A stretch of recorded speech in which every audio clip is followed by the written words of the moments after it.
Hello and welcome. My name is Alan and we are back with more Insurgent Mexico.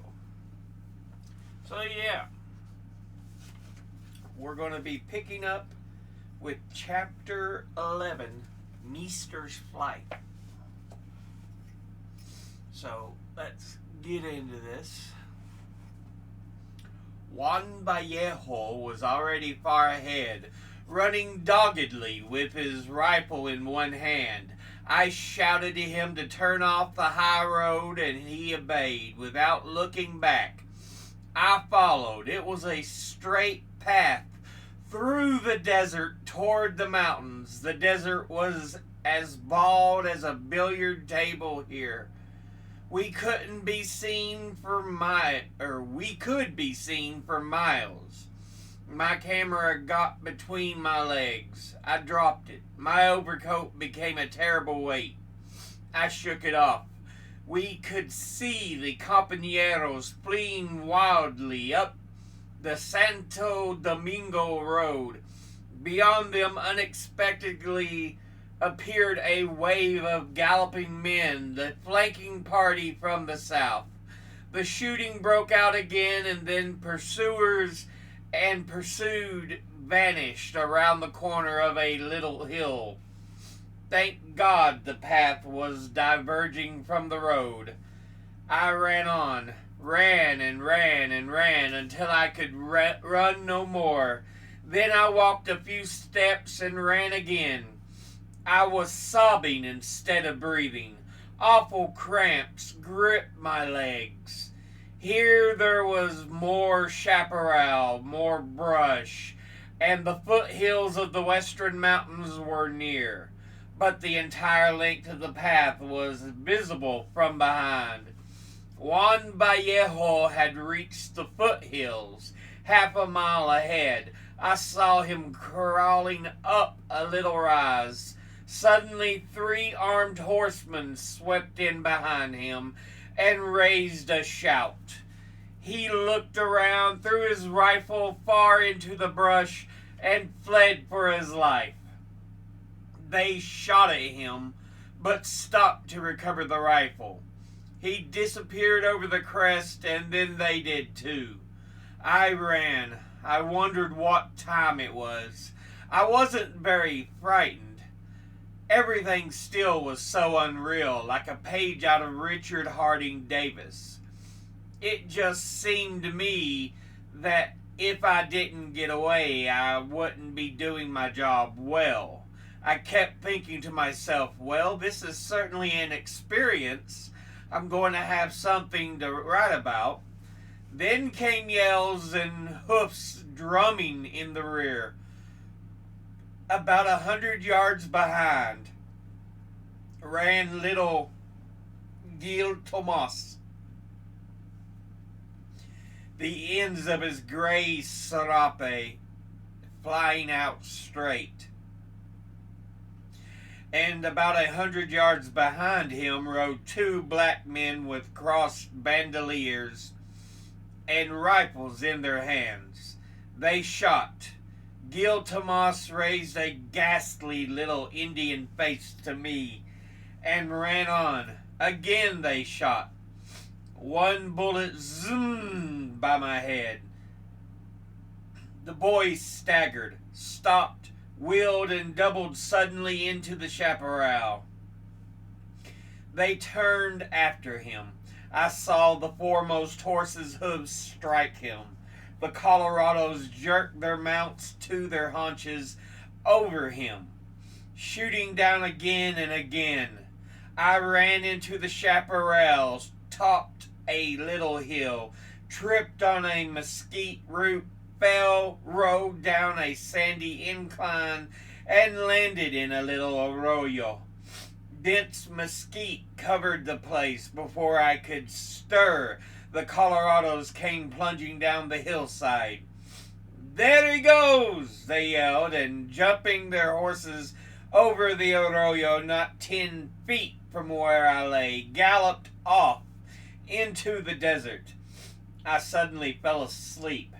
I couldn't have slept very long, for when I woke, the sun was still in about the same place, and a few scattered shots could be heard way to the west, in the direction of Santo Domingo.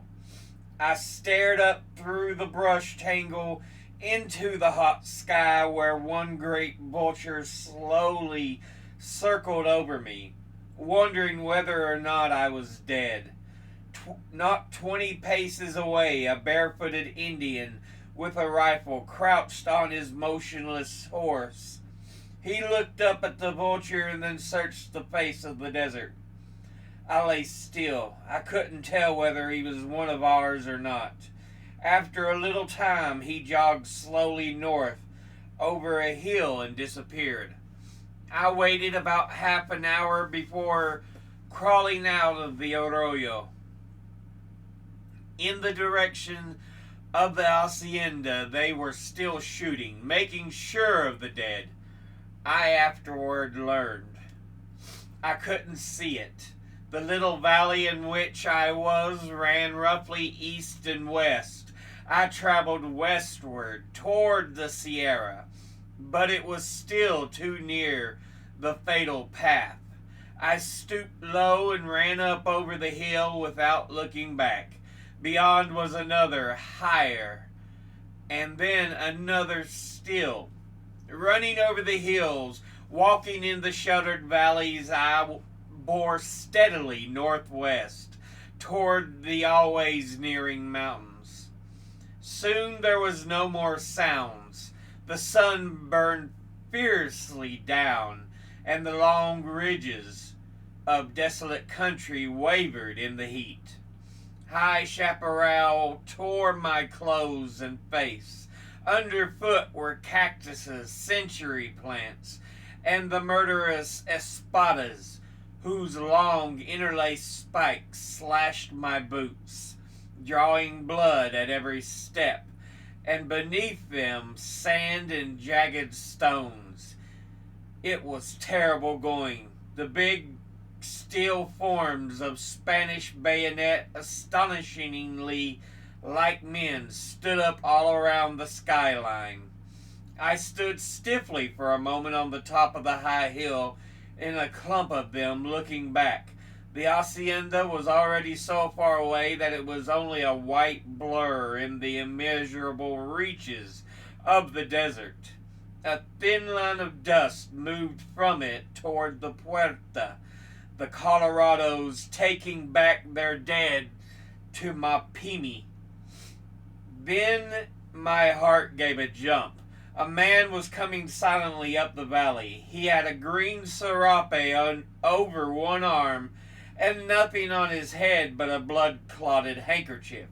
His bare legs were covered with blood from the espadas. He caught sight of me all of a sudden and stood still. After a pause, he beckoned. I went down to where he was. He never said a word, but led the way back down the valley about 100 yards farther and stopped and pointed.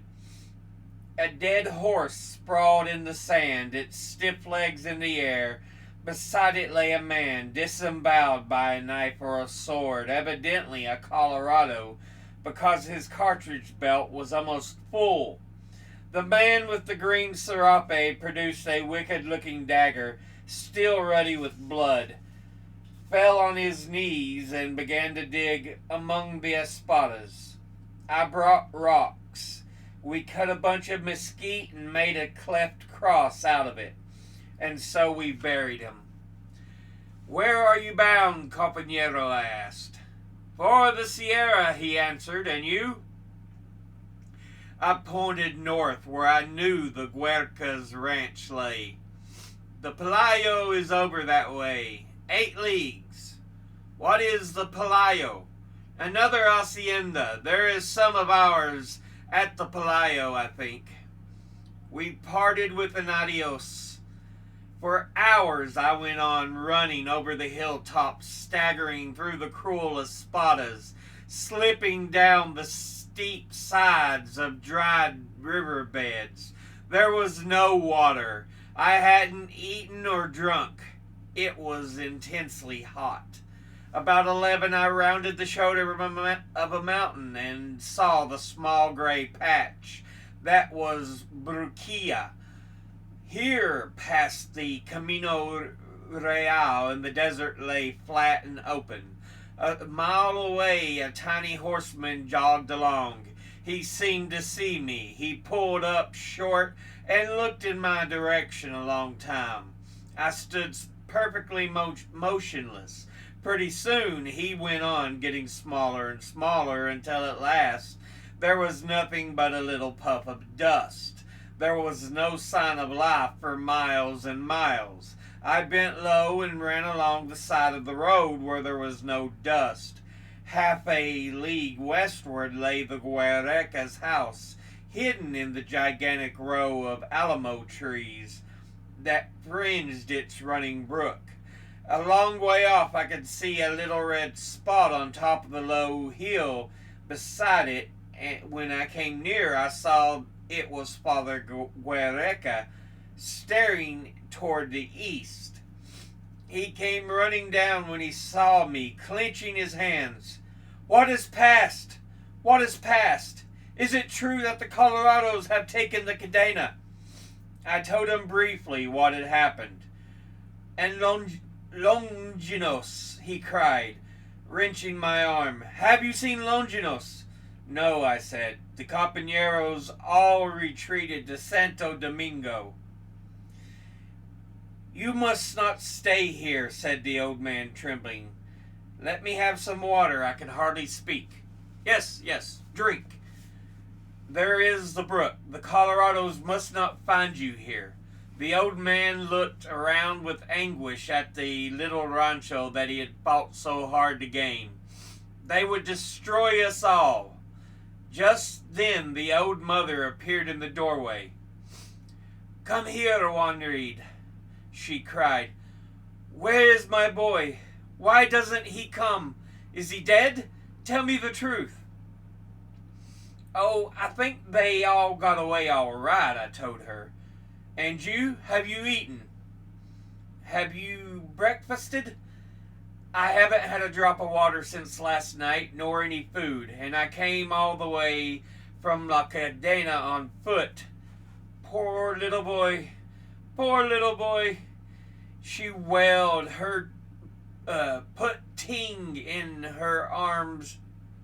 putting her arms around me.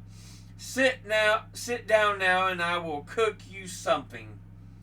Old Guereca bit his lip in an agony of apprehension. Finally hospitality won. "My house is at your orders," he muttered. "But hurry. You must not be seen here.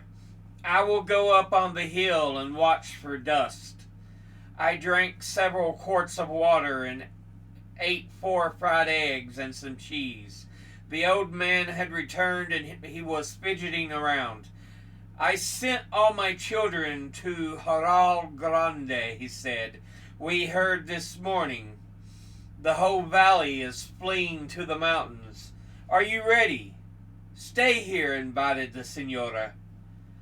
"We will hide you from the Colorados until Longinos comes home." Her husband screamed at her. "Are you mad? He mustn't be found here. Are you ready now? Come on then." I limped along down the burnt yellow cornfield. "Follow this path," said the old man, "through those 2 fields and the chaparral. It will take you to the high road to the Palayo. May you go well." He shook hands, and a moment later I saw him shuffling back up the hill and with flapping sandals. I crossed an immense valley covered with mesquite as high as my head. Twice horsemen passed, probably only Pacificos, but I took no chances. Beyond that valley lay another, about 7 miles long. Now there were bare mountains all around, and ahead loomed a range of fantastic white, pink, and yellow hills. After the 4 hours with stiff legs and bloody feet, a backache and a spinning head, I rounded these and came in sight of the alamo trees and low adobe walls of the Hacienda del Pelayo. The peons gathered around listening to my story. "Que caray," they murmured. "But it is impossible to walk from La Cadena in one day. Probecito. You must be tired. Come now and eat. And tonight there will be a bed." "My house is yours," said Don Felipe, the blacksmith. "But are you quite sure the Colorados are not coming this way? The last time they paid us a visit," he pointed to the blackened walls of the Casa Grande, "they killed 4 Pacificos who refused to join them." He put his arm through mine. "Come now, amigo, and eat. If there were only some place to bathe first." At this they smiled and led me behind the hacienda along a little stream overhung with willows whose banks were the most vivid green. The water gushed out from under a high wall, and over the wall reared the gnarled branches of a giant alamo. We entered a little door and they left me. The ground inside sloped sharply up, and the wall, it was faded pink, followed the contour of the land. Sunk in the middle was the enclosure. Of the enclosure was a pool of crystal water. The bottom was white sand. At one end of the pool, the water fountained up from a hole in the bottom. A faint steam rose from the surface. It was hot water. There was a man already standing up to his neck in the water, a man with a circle shaved on top of his head. "Senor," he said, "are you a Catholic?" "No." "Thank God," he returned briefly. "We Catholics are liable to be intolerant." "Are you a Mexican?" "No, senor." "It is well," he said, smiling sadly. "I am a priest and a Spaniard. I have been made to understand that I am not wanted in this beautiful land, senor. God is good, but he is better in Spain than he is in Mexico." I let myself down slowly into the pellucid hot depths. The pain and the soreness and the weariness fled shuddering up my body. I felt like a disembodied spirit, floating there in the warm embrace of that marvelous pool with the crooked gray branches of the Alamo above our heads. We discussed philosophy. The fierce sky cooled slowly, and the rich sunlight climbed little by little up the pink wall. Don Felipe insisted that I sleep in his house, in his bed. This bed consisted of an iron frame with loose wooden slats stretched across it. Over these was laid one tattered blanket. My clothing covered me. Don Felipe, his wife, his grown son and his daughter, his 2 small infants, all of whom had been accustomed to use the bed, lay down upon the soft floor. There were also 2 sick persons in the room, a very old man covered with red spots, too far gone to speak, and a boy with extraordinarily swollen tonsils. Occasionally a centenarian hag entered and ministered unto the patients. Her method of treatment was simple. The old man, she merely heated a piece of iron at the candle and touched the spots. For the boy's case, she made a paste of cornmeal and lard and gently rubbed his elbows with it, loudly saying prayers. This went on at intervals all night. Between treatments, the babies would wake up at intervals and insist upon being nursed. The door was shut early in the evening, and the windows there were none. Now all this hospitality meant a real sacrifice to Don Felipe, especially the meals, at which he unlocked a tin trunk and was, like all and brought me, with all reverence, his precious sugar and coffee. He was, like all peons, incredibly poor and lavishly hospitable. The giving up of his bed was a mark of the highest honor, too. But when I tried to pay him in the morning, he wouldn't hear of it. "My house is yours," he repeated. A stranger might be God, as we say. Finally, I told him that I wanted him to buy me some tobacco, and he took the money. I knew then that it would go to the right place, for a Mexican can be trusted never to carry out a commission. He is delightfully irresponsible. At 6 o'clock in the morning, I set out for Santo Domingo in a two-wheeled cart driven by an old peon named Froilan Mendarez. We avoided the main road, jolting along by a mere track that led behind a range of hills. After we'd traveled for about an hour, I had an unpleasant thought. What if the compañeros fled beyond Santo Domingo and the Colorados are there? What indeed? Murmured Froilan, chirruping to the mule. But if they are, what'll we do? Froilan thought for a minute. We might say we were cousins to President Huerta, he suggested, without a smile. Froilan was a barefooted peon, his face and hands incredibly damaged by age and dirt. I was a ragged gringo. We jogged on for several hours. At one place, an armed man started out of the brush and held us. His lips were split and leathery with thirst. The espadas had slashed his legs horribly. He had escaped over the Sierra, climbing and slipping all night. We gave him all the water and food we had, and he went on toward the Palayo. Long after noon, our cart topped the last desert rise, and we saw sleeping below us in the long spread-out hacienda of Santo Domingo, with its clump of tall alamos like palm trees around the oasis-like spring. My heart was in my mouth as we drove down. In a big ribota court, the peons were playing handball.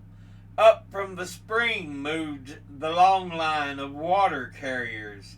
A fire sent up thin smoke among the trees.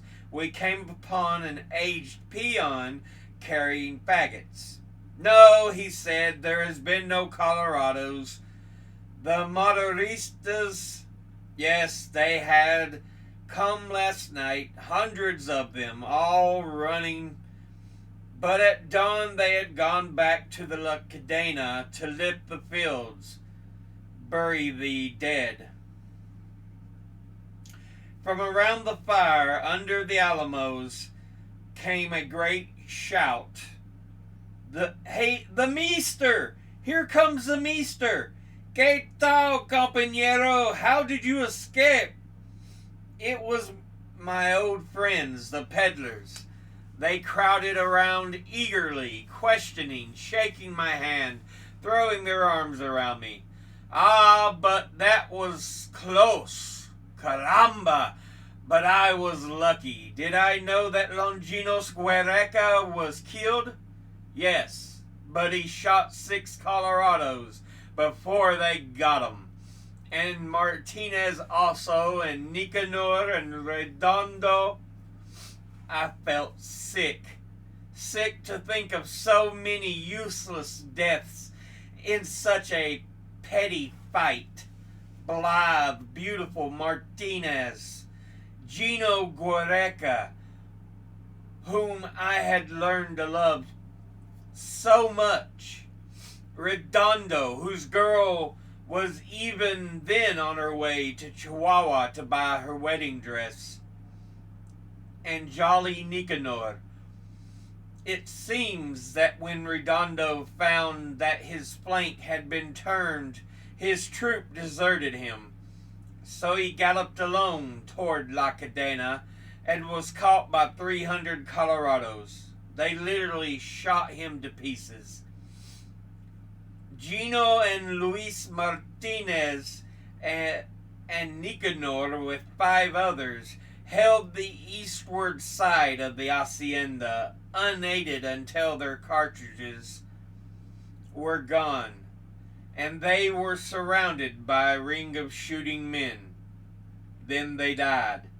The Colorados carried off the colonel's woman. "But there's a man who's been through it all," said one of the peddlers. "He fought till his last cartridge was gone, and then cut his way through the enemy with a saber." I looked around. Surrounded by a ring of gaping peons, his lifted arm illustrating the good deed, was Apolinario. He caught sight of me, nodded coldly as to one who was run from the fight, and went on with his recital. All through the long afternoon, Froilan and I played rebota with the peons. It was a drowsy, peaceful day. A gentle wind rustled the high branches of the great trees, and the late sun from behind the hill that is back of Santo Domingo warmed with color their lofty tops. It was a strange sunset. The sky became overcast with light cloud toward the end of the afternoon. First it turned pink, then scarlet. Then, of a sudden, the whole firmament became a deep, bloody red. The immense drunken man, an Indian about 7 feet tall, staggered out of the open ground near the rebota court with a violin in his hand. He tucked it under his chin and sawed raggedly on the strings, staggering to and fro as he played. Then a little one-armed dwarf sprang out of the crowd of peons and began to dance. A dense throng made a circle around the two, roaring with mirth. And just at that moment there appeared against the bloody sky over the eastern hill the broken, defeated men on horseback and on foot, wounded and whole, weary, sick, disheartened, reeling and limping down to Santo Domingo. I think chapter 12, Elizabetta. So against the crimson sky, the beaten, exhausted soldiers came down the hill. Some rode their horses, hanging weary heads, occasionally 2 on a horse. Others walked with bloody bandages around their foreheads and arms. Cartridge belts were empty, rifles gone. Their hands and faces were foul with sweaty dirt and stained still with powder. Beyond the hill, across the 20-mile arid waste that lay between us and La Cadena, they straggled. They were not more than 50 left, including the women. The rest had dispersed in the barren mountains and the folds of the desert. but they stretched out for miles. It took hours for them to arrive. Don Petronilo came in front with lowered face and folded arms, the reins hanging loose upon the neck of his swaying, stumbling horse. Right behind him came Juan Santillanes, gaunt and white, his face years older. Fernando Silveira, all rags, dragged along at his saddle, and they waded the shallow stream. As they waded the shallow stream, they looked up and saw me. Don Petronilo weakly waved his hand. Fernando shouted, "Why, there's Meester! How did you escape? We thought sure they had shot you." "I ran a race with the goats," I answered. One gave a laugh. "Scared to death, eh?" The horses thrust eager muzzles into the stream, sucking fiercely. One cruelly spurred across and we fell into each other's arms. But Don Petronilo dismounted in the water, duly as if in a dream, and wading up to the tops of his boots, came to where I was. He was weeping. His expression didn't change, but slow big tears fell silently down his cheeks. "The Colorados captured his wife," murmured one in my ear. I was filled with pity for the man. "It is a terrible thing, mi coronel," I said gently, "to feel the responsibility for all these brave fellows who died, but it was not your fault."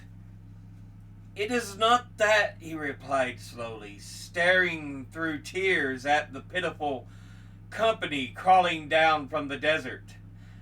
"I, too, had many friends who died in the battle. I went on, but they died gloriously, fighting for their country. I do not weep for them," he said, twisting his hands together. "This day I've lost all that is dear to me. They took my woman who was mine, and my commission, and all my papers, and all my money. But I am wrenched with grief when I think of my silver spurs inlaid with gold, which I bought only last year in Mapimi." He turned away, overcome, and now the peons began to come down from their houses with pitying cries and loving offers. They threw their arms around the soldiers' necks, assisting the wounded, patting them shyly on the shoulders and calling them brave. Desperately poor themselves, they offered food and beds and fodder for the horses, inviting them to stay at Santo Domingo until they should become well. I already had a place to sleep. Don Pedro, the chief goat herd, had given me his room and his bed in a gush of warm-hearted generosity, and had removed himself and his family to the kitchen. He did so without hope of recompense, for he thought I had no money. And now everywhere men, women, and children left their houses to make way for the defeated and weary troops. Fernando, Juan, and I went over and begged some tobacco from the 4 peddlers camped under the trees beside the spring. They had made no sales for a week and were almost starving, but they loaded us lavishly with macuche. We talked of the battle, lying there on our elbows, watching the shattered remnants of the garrison top the hill. "You have heard that Gino Guereca fell," said Fernando. "Well, I saw him. His big gray horse that he rode for the first time was terrified by the bridle and saddle. But once he came where the bullets were flying and the guns roaring, he steadied at once. Pure race, that horse. His fathers must have been all warriors. Around Gino were 4 or 5 more heroes with almost all their cartridges gone. They fought until on the front and on both sides, double galloping lines of Colorados closed in. Gino was standing beside his horse. Suddenly a score of shots hit the animal all at once, and he sighed and fell over. The rest ceased firing in a sort of panic. "We're lost!" they cried. "Run while there is yet a chance." Gino shook his smoking rifle at them. "No!" he shouted. "Give the compañeros time to get away." Shortly after that they closed around him, but I never saw him until we buried his body this morning. It was the devil's hell out there. The rifles were so hot you couldn't touch the barrels, and the whirling haze that belched out when they shot twisted everything like a mirage. Juan broke in. "We rode straight out toward the puerta when the retreat began, but almost immediately we saw it was no use. The Colorados broke over our little handfuls of men like waves of the sea. Martinez was just ahead. He never had a chance even to fire his gun. And this was his first battle, too. They hit him as he rode. I thought how you and Martinez loved each other. You used to talk together at night so warmly and never wished to leave each other to sleep. Now the tall, naked tops of the trees had dulled with the passing of the night and seemed to stand still among the swarming stars in the deep dome overhead. The peddlers had kindled their tiny fire. The low, contented murmur of their gossip floated to us. Open doors of the peons. Huts shed wavering candlelight. Up from the river bound a silent line of black-robed girls with water jars on their head. Women ground their cornmeal with a monotonous stony scraping. Dogs barked. Drumming hoofs marked the passing of the caballada to the river. Along the ledge in front of Don Pedro's house, the warriors smoked and fought the battle over again, stamping around and shouting descriptive matter. I took my rifle by the barrel and smashed in his grinning face, just as someone was narrating with gestures. The peons squatted around breathlessly listening, and still the ghastly procession of the defeated straggled down the road and across the river. It was not yet quite dark. I wandered down to the bank to watch them in the vague hope of finding some of my compadres who were still reported missing. And it was there I first saw Elizabetta. There was nothing remarkable about her. I think I noticed her chiefly because she was one of the few women in the wretched company. She was a very dark-skinned Indian girl, about 25 years old, with the squat figure of her drudging face, pleasant features, hair hanging forward over her shoulders in 2 long plaits, and big shining teeth when she smiled. I never did find out whether she had been just a peon woman working around La Cadena when the attack had come, or whether she was a vieja, a camp follower of the army. Now she was trudging stolidly along in the dust behind Captain Felix Romero's horse, and had trudged so for 30 miles. He never spoke to her, never looked back, but rode on unconcernedly.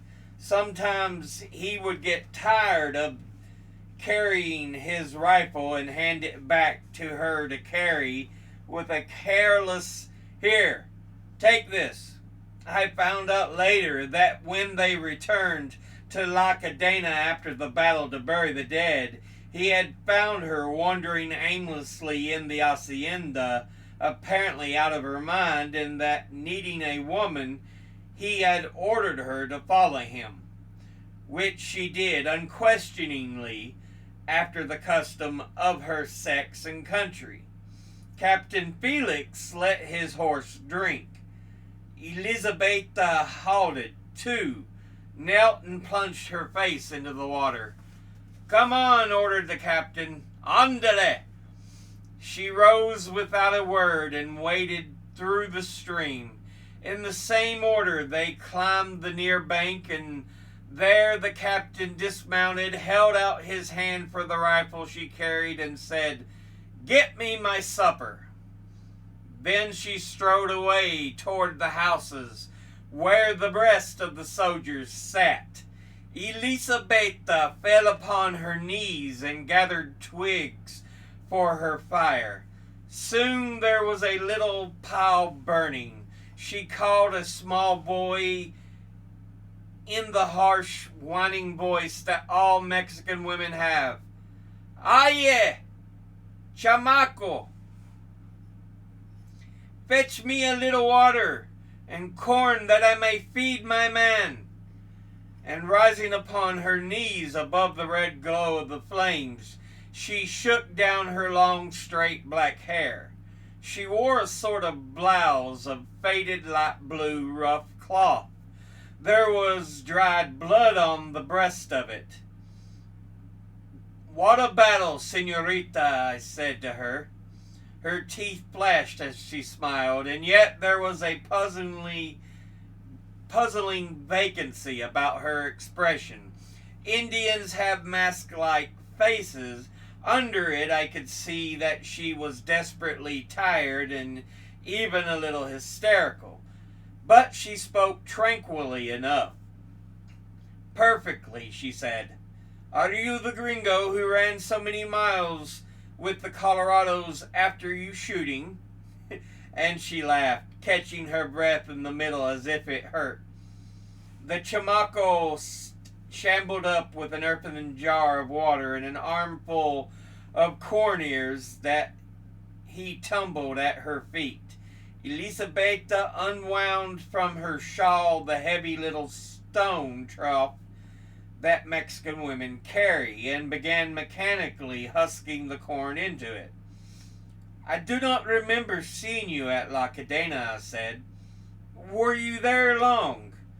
"Too long," she answered, without raising her head, and then suddenly, "Oh, but this war is no game for women," she cried. Don Felix loomed up out of the dark with a cigarette in his mouth. "My dinner," he growled. "Is it pronto?" "Luego, luego," she answered. He went away again.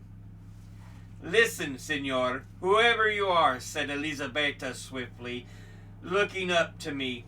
"My lover was killed yesterday in the battle. This man is my man, but by God and all the saints, I can't sleep with him this night. Let me stay then with you." There wasn't a trace of coquetry in her voice.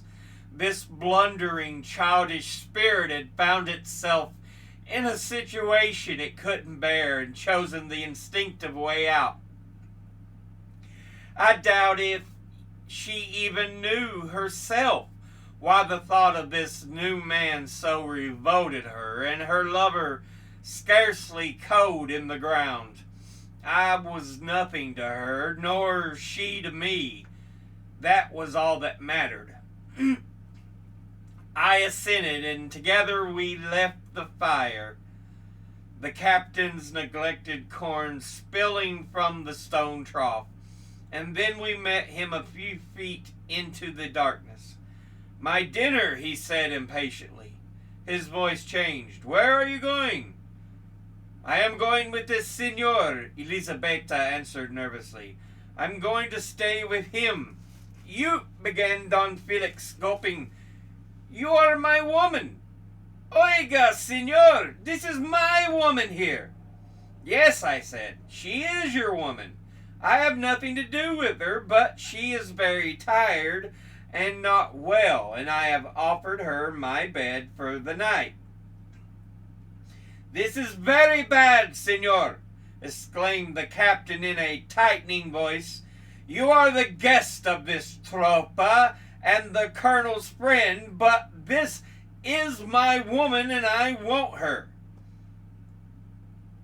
"Oh," Elisabetta cried out, "until the next time, Signor." She caught my arm and pulled me on. We had been living in a nightmare of battle and death, all of us. I think everybody was a little dazed and excited. I know I was. By the time the peons and the soldiers had begun to gather around us, and as we went on, the captain's voice rose as he retailed the injustice to the crowd. "I shall appeal to the colonel," he was saying. "I shall tell the colonel. He passed us, going toward the colonel's quartel with averted, mumbling face. "Oiga, mi colonel!" he cried. "This gringo has taken away my woman. It is the grossest insult." "Well," returned the colonel calmly, "if they both want to go, I guess there isn't anything we can do about it, eh?" The news had traveled like light. A throng of small boys followed us close behind, shouting the joyful indelicacies they shout behind rustic wedding parties. We passed the ledge where the soldiers and the wounded sat, grinning and making rough, genial remarks as at a marriage. It was not coarse or suggestive, their banner. It was frank and happy. They were honestly glad for us. As we approached Don Pedro's house, we were aware of many candles within. He and his wife and daughter were busy with brooms, sweeping and re-sweeping the earthen floor and sprinkling it with water. They had put new linen on the bed and lit the rush candle before the table altar of the Virgin. Over the doorway hung a festoon of paper blossoms, faded relics of many a Christmas Eve celebration, for it was winter and there was no real flowers. Don Pedro was radiant with smiles. It made no difference who we were or what our relation was. Here was a man and a maid, and to him it was a bridal. "May you have a happy night," he said softly, and closed the door. The frugal Elisabetta immediately made the rounds of the room, extinguishing all the candles but one. And then outside we heard music beginning to tune up. Someone had hired the village orchestra to serenade us. Late into the night they played steadily right outside our door. In the next house we heard them moving chairs and tables out of the way, and just before I went to sleep they began to dance there, economically combining a serenade with a baile. Without the least embarrassment, Elisabetta lay down beside me on the bed. Her hand reached for mine. She snuggled against my body for the comforting human warmth of it all, murmured until morning, and went to sleep. And calmly, sweetly, Sleep came to me.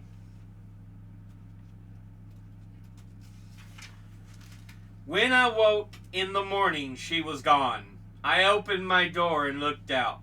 Morning had come dazzlingly, all blue and gold, a heaven of flame-trimmed big white clouds, and windy sky, and the desert brazen and luminous. Under the ashy bare trees, the peddler's morning fire leaped horizontal in the wind. The black women with wind-folded draperies crossed the open ground to the river in single file with red water jars on their heads. Cocks crowed, goats clamored for milking, and 100 horses drummed up the dust as they were driven to water. Elisabetta was squatted over a little fire near the corner of the house, patting tortillas for the captain's breakfast. She smiled as I came up and politely asked me if I had slept well. She was quite contented now. You knew from the way she sang over her work.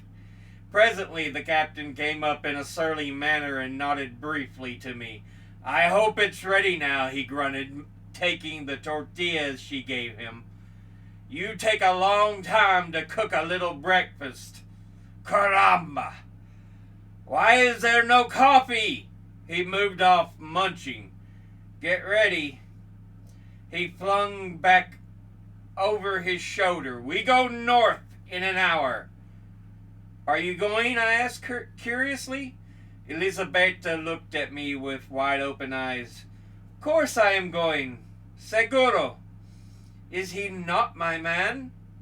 She looked after him admiringly. She was no longer revolted. He is my man, she said. He is very handsome and very brave. Why, in the battle the other day, Elisabetta had forgotten her lover. So yeah. Woo, that ends that episode on that. Yeah, I know that's been a long one. It was almost 20 pages to read, but it finishes up part 1 of the book. And with the next episode, we'll get into part 2. Now, what we have seen in these 2 chapters, the attempt to battle and survive against the Colorados for the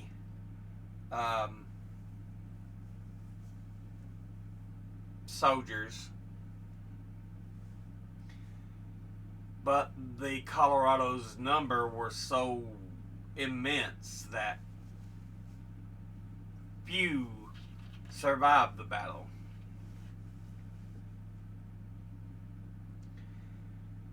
So yeah, even our reporter, whom the story's point of view is told from, talks about the struggles he experienced. You know, you can imagine how frightful it was. Bullets flying, you know, hundreds and hundreds of shots being fired that he's heard, and the galloping of horse hooves and everything.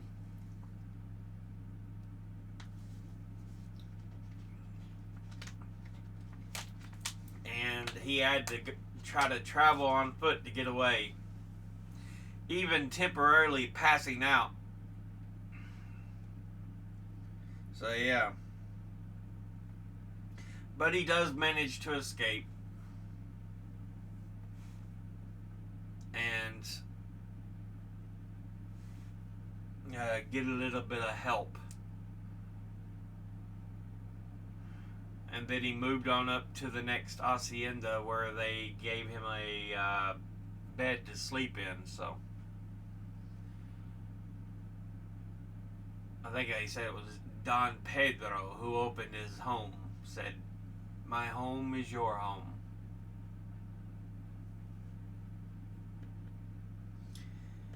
And so, after the scary events, he finally had a chance to breathe, to eat, to drink, to rest. So, yeah. And then, when the other soldiers show up, Elisabetta, she's with them. And she's in a bit of shell shock because, you have all this fighting going on and she's lost her lover.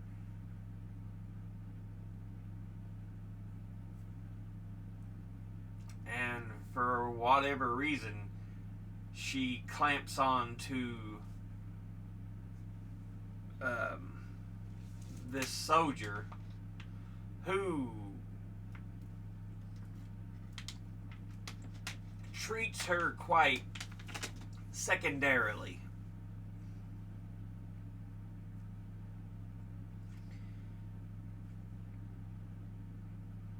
But you have to remember, this is in the 19 teens. Women in the U.S. don't even have the right to vote yet. They're still fighting for it. So, yeah.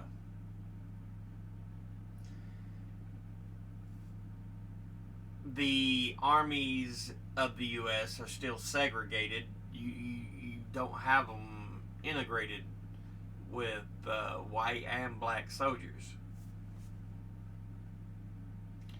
So there's still a level of it's just the way women were treated, right or not.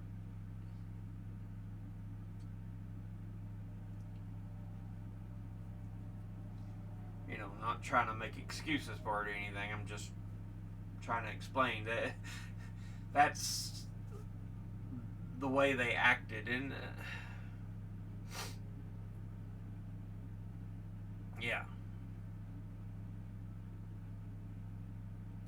Because it's still the idea of the man is the head of the home and blah, blah, blah. But, yeah. But like I said, I think she's still suffering a bit of shell shock almost because she don't really say much. And she ends up begging our reporter, saying, "Can I just spend the night with you?" She's not into him sexually or anything. She's needing a night where she can just rest, recover.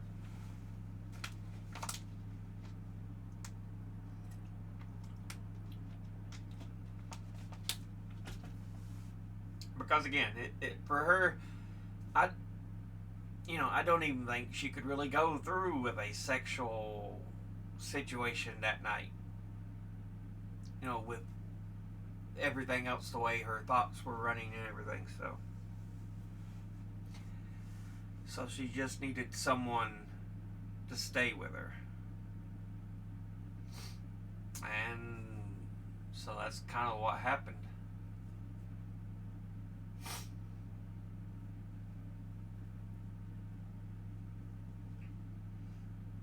But yeah, the soldier who had tried to claim her, he's like, "He's going with my woman. That is my." It's like, dude, chill. They don't do any of the nasty,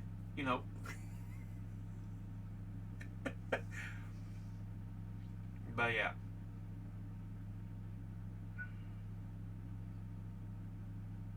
But that is the 2 episodes in the 2 chapters we read in this episode. Anyway, it's been a long one. As always, educate thyself. Think, read, study, learn. Someone tells you something you have trouble believing, ask them to cite their sources. Thank you all for watching. I'll see you all in the next one. Until then, later.